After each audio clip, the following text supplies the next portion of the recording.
And the Lord spoke to Moses.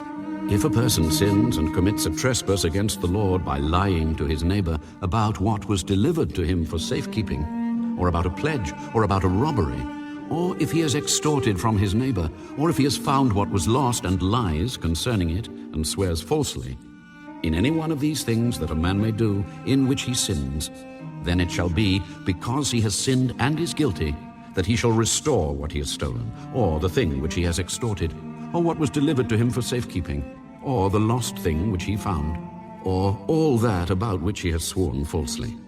He shall restore its full value, add 1/5 more to it, and give it to whomever it belongs on the day of his trespass offering.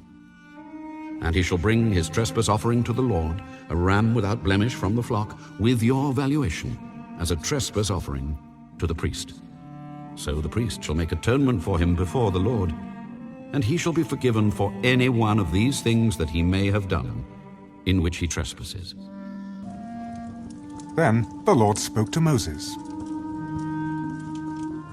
Command Aaron and his sons, saying, This is the law of the burnt offering.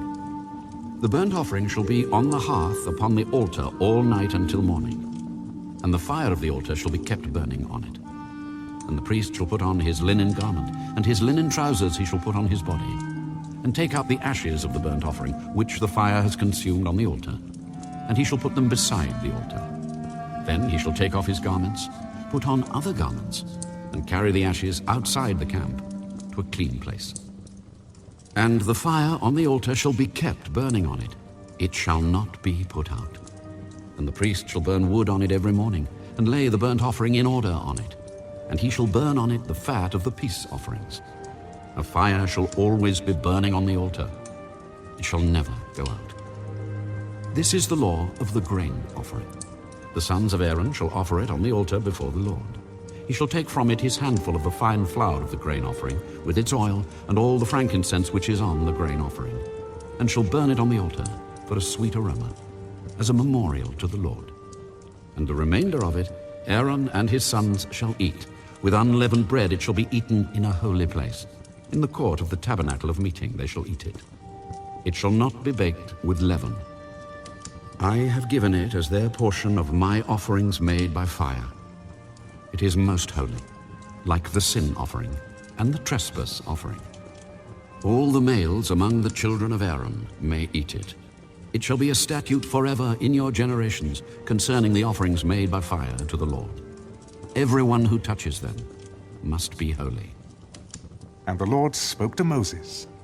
This is the offering of Aaron and his sons, which they shall offer to the Lord, beginning on the day when he is anointed. 1/10 of an ephah of flour as a daily grain offering, half of it in the morning and half of it at night. It shall be made in a pan with oil. When it is mixed, you shall bring it in. The baked pieces of the grain offering you shall offer for a sweet aroma to the Lord. The priest from among his sons, who is anointed in his place, shall offer it. It is a statute forever to the Lord. It shall be wholly burned. For every grain offering for the priest shall be wholly burned. It shall not be eaten. Also the Lord spoke to Moses, saying, Speak to Aaron and to his sons, saying, This is the law of the sin offering. In the place where the burnt offering is killed, the sin offering shall be killed before the Lord. It is most holy. The priest who offers it for sin shall eat it. In a holy place it shall be eaten, in the court of the tabernacle of meeting. Everyone who touches its flesh must be holy. And when its blood is sprinkled on any garment, you shall wash that on which it was sprinkled in a holy place. But the earthen vessel in which it is boiled shall be broken. And if it is boiled in a bronze pot, it shall be both scoured and rinsed in water. All the males among the priests may eat it. It is most holy. But no sin offering from which any of the blood is brought into the tabernacle of meeting to make atonement in the holy place shall be eaten. It shall be burned in the fire.